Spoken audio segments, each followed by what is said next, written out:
Here we go, composable infrastructure, bringing the public cloud on premises. Cloudistics, let's do it. Excellent, thanks. All right. So my name's Steve Connor. I actually work for Cloudistics. So today the topic is going to be bringing the benefits of cloud on-prem. So I got to walk through a little bit of a conversation to get us started with this. So first things first. Everybody in the room, we need a little interaction. Who here is either using Amazon, has been instructed to use Amazon by their boss, you will go to the cloud, or is thinking about going to Amazon, Azure, or Google? It doesn't have to be anybody, so hands up.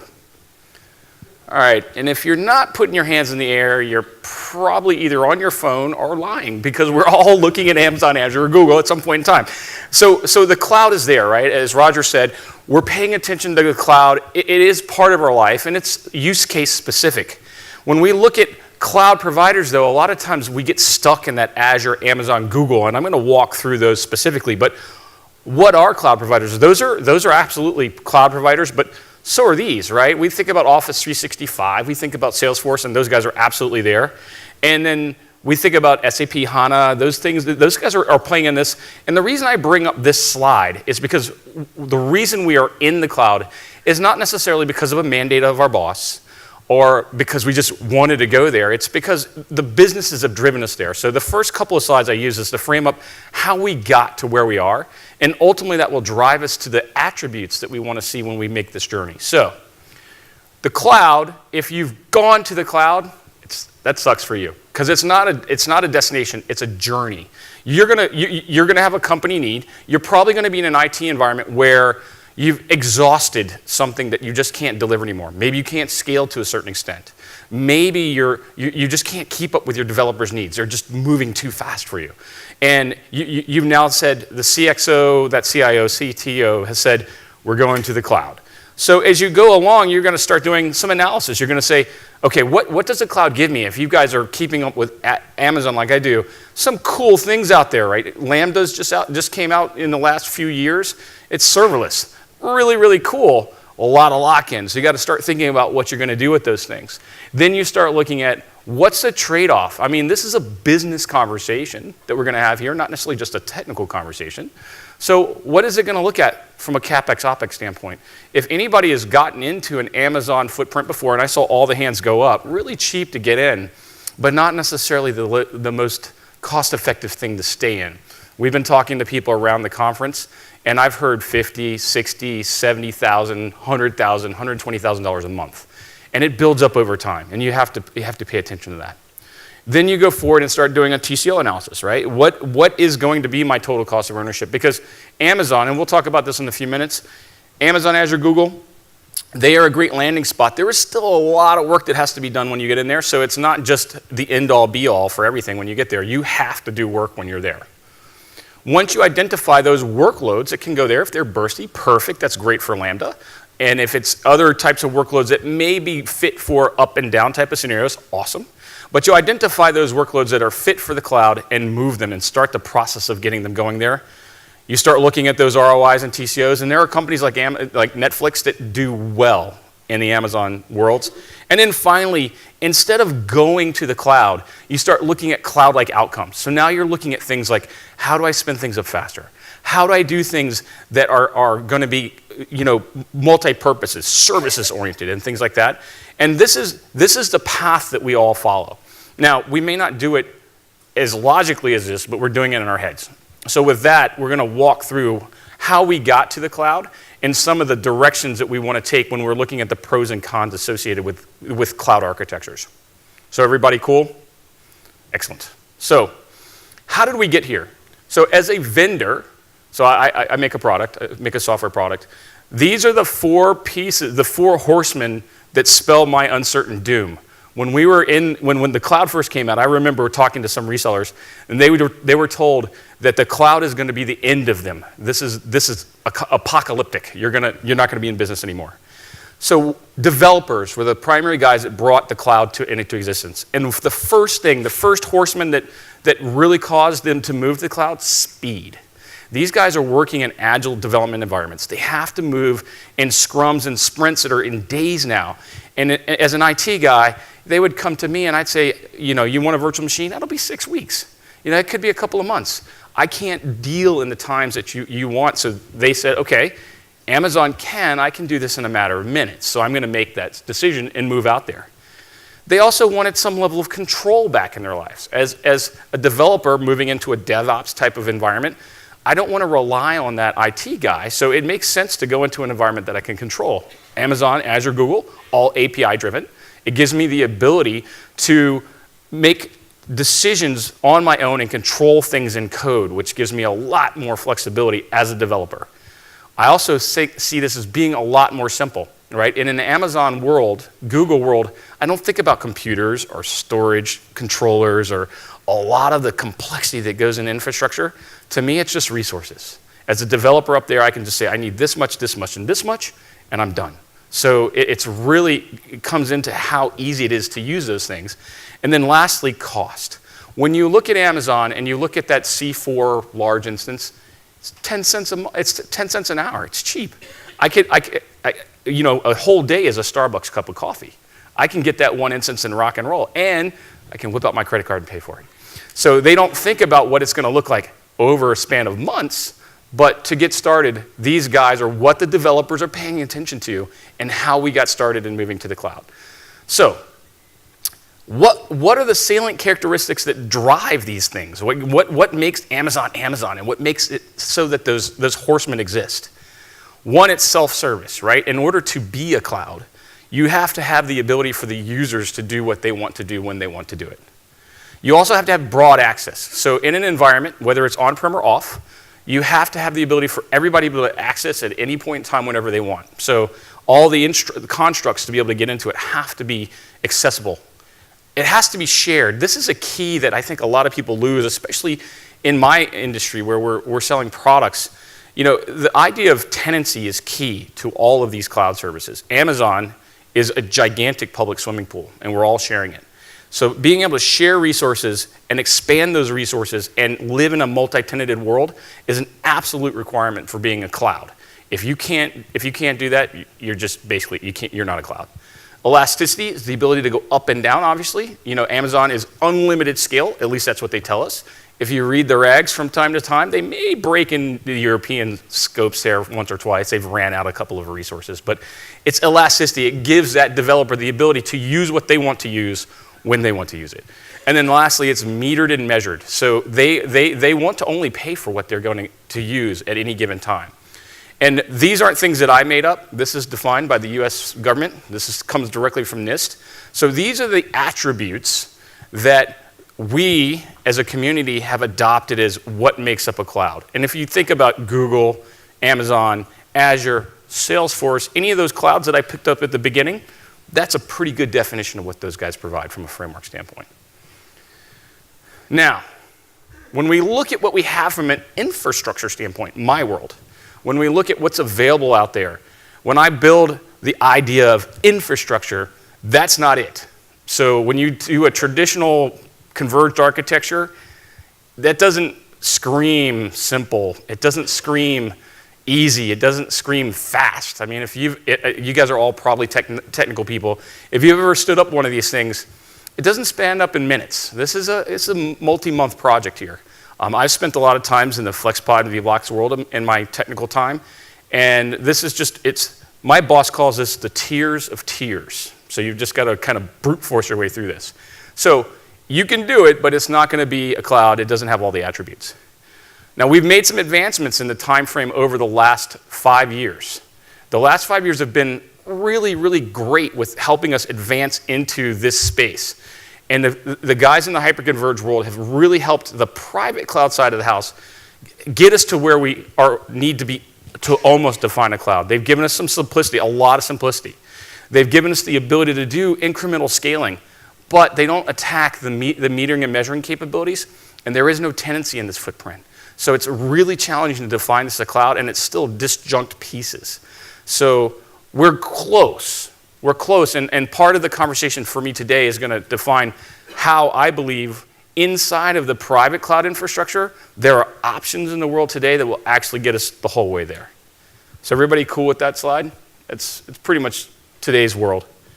So when we're looking at that infrastructure we just talked about, and when we move to the cloud, what do we give up? We do give up things when we go to Amazon. Now, we talked about the developers giving up control. As a data owner, I'm giving up control when I go to an Amazon.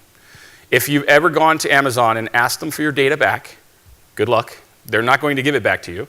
It's out there forever, and you're giving up that control. You're also giving up control of how your application functions to a certain extent. You're either going to have some problems with the flexibilities of the architecture, or you're committing to their frameworks. So if you were here for the keynote around Lambda yesterday, the last question that they talked about was lock-in. And it was a pretty blunt question. What about lock-in? And the answer was, you're absolutely locked in. It was plain and simple. So you have to think about what you're going to be giving up when you move to those solutions. Next is flexibility. Everybody raise their hands if you've used Amazon. You don't have the ability to make your systems match your applications in this world. You have to balance what they give you versus what you can actually fit in there. So it might be just slightly too small or slightly bigger than what you need, but it's always going to be a balancing act. And that flexibility, if you've got a large application that needs certain performance requirements, does cause some problems. And we've had customers of ours that have had application databases that have performed not quite the way they expected because of some of those flexibility issues. So you're gonna have that trade-off. Security is obviously one that we talk about. Now, Amazon is secure. It is the most hacked instance or service in the world.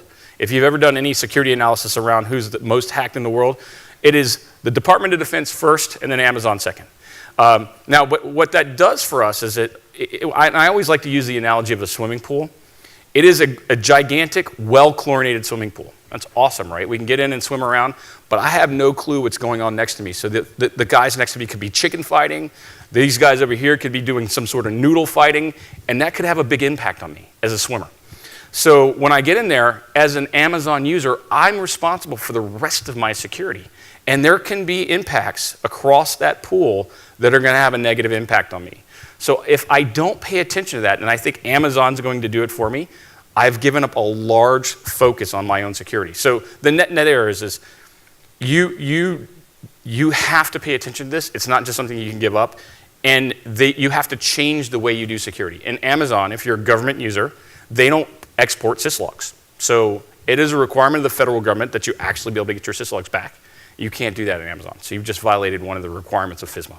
So those are some of the things that you have to think about when you look at those guys. The experience, if you're using a low latent type of footprint like VDI, or anything that needs bandwidth, if you're trying to put Splunk up into Amazon, those are gonna suffer, right? Because they require you to be close to whatever your end application is. So you've got to think through this when you're putting your applications up there as to what the overall experience is going to be. So you could have some experience trade-offs, and then obviously we talked about the cost. As you get into a 24/7 footprint and you're starting to use those instances, those costs will spin up. The company that I work for, we actually were born out of an acquisition, and we were forced to use the development resources of Amazon. We turned up Amazon, and the bills went from $0 to $180,000 overnight. That was just unattainable. So our CTO basically said, there's got to be a better way. I've got to come up with a methodology that allows me to get the benefits that I had looked at without all these trade-offs, including the costs. So it is a big one that you have to pay attention to when you're looking at these guys. So how do I handle these guys, the horsemen, without sacrificing all of those attributes that you were looking at with going to the cloud, right? And the answer that we've looked at is this idea of composable infrastructure. Now, I'm going to walk through what composable infrastructure is. This is a term that was originally coined by HP. It's been adopted by Gartner, and it has a very specific slant on what's been going on in the industry since the HCI guys came out. So, walking the path here. We know the traditional converged, hyperconverged. We talked about that. What composable does, and this is truly kind of taking a page from Amazon's book, is it gives you the idea of software and hardware being architected together. So when we do those other architectures, Those guys are really, it's hardware first and then software, or software first and then then hardware. In this environment, we're basically saying they have to be architected as one, because we're going to treat infrastructure as basically code. I want to treat it as resources. I don't want to be involved in saying this machine or that disk or these things. I want to walk into an environment, just like I would at Amazon, and say, I want to stand up a virtual platform that uses this many CPUs, this much memory, and this much storage, and really not care where it comes from. Everything has to be software defined. When you go into some of the HCI world today, there are attributes, pieces in there that are, it's predominantly software defined, but there's pieces that are not. Like if you want to do disk encryption, it's done at the hard disk level. If you want to do certain attributes about how you manage the different pieces of storage, it's done at the hardware level. So in this world of composable, everything has to be software defined, because I don't want to have to worry about the hardware underneath. And then everything in this has to be containerized. I have to be able to support the fencing of physical resources and logical resources. If I can't do that, then I'm not going to be able to give you all those cloud benefits that we talked about before. So, what makes something composable? One, integrated solution, and this includes networking. Amazon, at the end of the day, is not an infrastructure company, an infrastructure as a service company. They are a kick-butt networking company. When you look at how they get all those resources from point A to point B, they have designed a killer network that makes it such that they can aggregate all those things together, and it links into all their servers. So when you look at Amazon, don't think that it's just servers and storage. They've done a lot of great work around the networking. So that's one of their secret sauce things. The next thing is it's got to be pooled. So we talked about resource pools, scaling up and scaling down, being able to do those things. In order to do that, everything, memory, storage, compute, has to be in pools. And it can't be assigned to a cluster.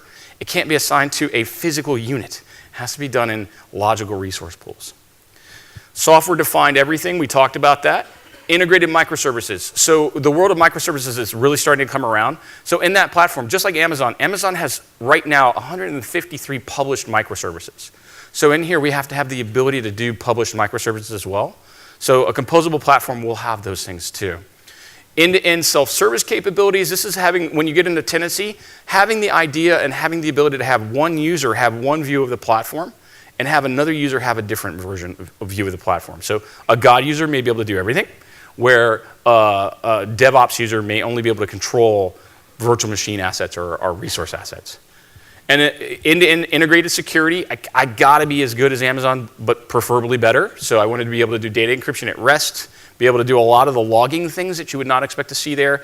And then lastly, because we are in the world of orchestration, I need to be able to give you a full and extensible API to allow you to work with Puppet, Chef, Ansible, and all the other things that are out there to actually be able to administer this thing without actually using the GUI if you don't want. So, how do we look at this? So I'm not going to pitch a product, but we want to look at this from a standpoint of these components inside of the platform itself. So when I look at this, and I look at the attributes that I have to have that in this, I want to break these into the salient resource components. So self-service, for me, in the world that I live in, takes into consideration microsegmentation. I've got to be able to have that tenancy capability, right? I have to have a SaaS-oriented management portal, and it covers multiple composable platforms out there today. And I've got to have the ability to have the thing be able to self-update and self-heal. In this environment, I'm going to have the environment resiliently available, have everything available from any point of access, and have the ability to have tenancy in it with different views so everybody can see what they own. So that's number one. So that's self-service. So I'm checking off each of the 5 salient resource segments. Number 2, broad access. When we look at how we've done, or how we look at composable in its general, we've got to have, obviously, the networking pieces, so the segmentation. So I've got to be able to access just my pieces in that network. I've got to have everything integrated, right? So the networking piece here is important. It allows me to have full control over where things are coming in and out, and because it's segmented, it allows me to have granular control, not only at the network level, but also at the application level. And then from a software definition standpoint, it gives me the ability to add and subtract microservices as we go through. So I don't have to be completely beholden on just what I've delivered at one point in time. So that helps me give people that broad access. Now, when we look at an Amazon or Azure, their definition of broad access is just connected to the internet. In a private cloud environment, I don't have to worry about that, so I'm connecting into a broader WAN. When we look at the shared services side of the house, or shared resources side of the house, for Composable here, this is where the resource pools come in. They're the most important piece. So here, we've got to have the tenancy footprints. So we've talked about that in those first segments there. We've got to have the ability to independently scale. And these composable platforms, unlike hyperconverged, I don't have lock in any of my footprints. So, in a composable platform, I don't have resources that are going to get stranded. So CPU and memory are not connected to storage. It allows me to scale those things independently, and it allows me to then tenant them independently of one another and give people access to what they need at whatever time they need. And I can scale them up and down. In platforms from us, HP, and other companies like that, that is an absolute must.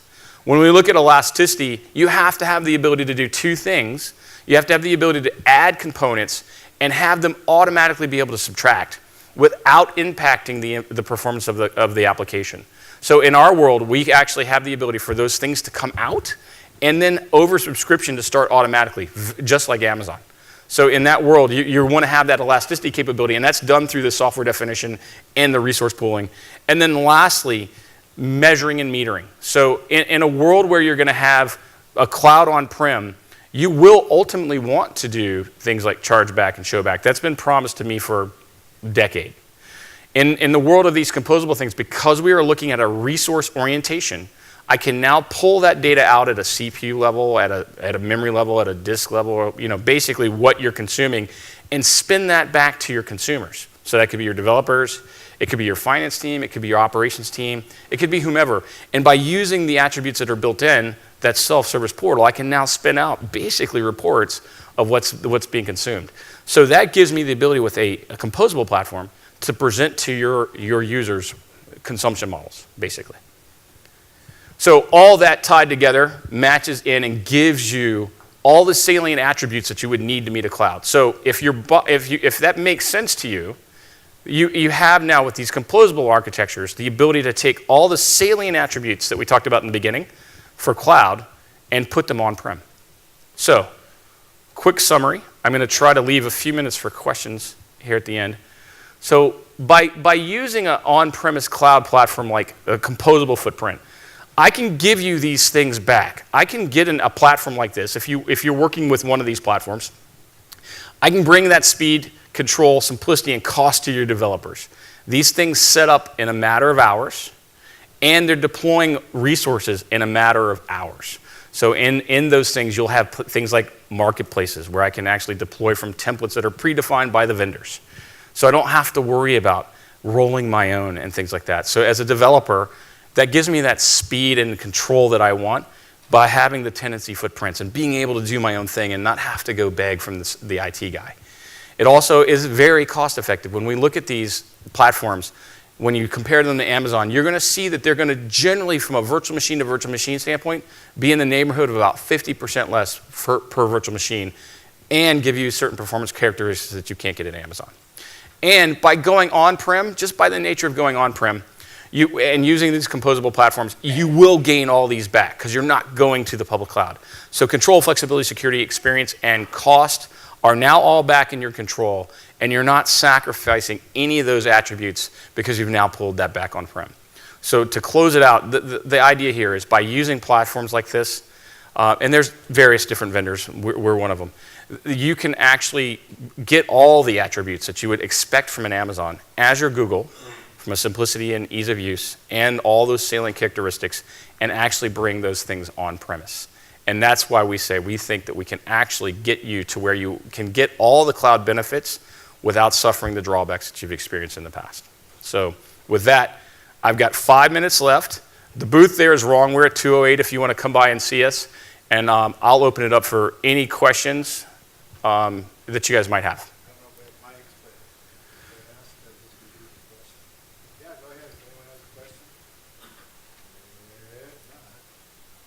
Yes, sir. I'll try one. So Amazon has 5 or 6 copies of all your files in S3. Yeah. And they have a Geo Diversity as well. Yep. You really can't get that on-premise, practically speaking. So to be fair, that's a better solution. If you really care about geodiverse reliability, bulletproof no matter what. So this is true. So everybody heard the question, right? Geodiversity. Yeah. So the question, the statement, and I'm gonna rephrase it in a question. So the statement was with Amazon, especially in S3 and EBS, they have the ability to have geodiversity with all of their storage footprints, and that's 100% true. And the question is, can I do the same thing at a similar cost point with these solutions? So in building your own, you're obviously going to have to take that into consideration. With EBS and S3, you have that, but it's not done by default. So if you're going to go into Northern Virginia data center for EC2, it is going to be the EC2 instance only. And if you ever check the fine print of Amazon, they guarantee 10% data loss per year. I turned their SLA around, so it's 90% data guarantee per year. So you can suffer up to a 10% data loss per year. So if you're not using the geo capabilities and doing it yourself inside of Amazon with S3 and or EBS, you're not going to get that geo disbursement. So it's the same deal if you're doing it on-prem versus off. Now in the world, to your point, in my world, you would actually have to think about geo disbursement and do the deployments inside of that. That's why a lot of vendors like us have partnered with service providers that allow for that disbursement into various geos, so you don't have to actually buy that kit. But you're 100% correct. You can do it there. You do have to do it yourself, and check the fine print. I've done a lot of research on Amazon, and they do only guarantee 90% data availability and retention of your data in any given year.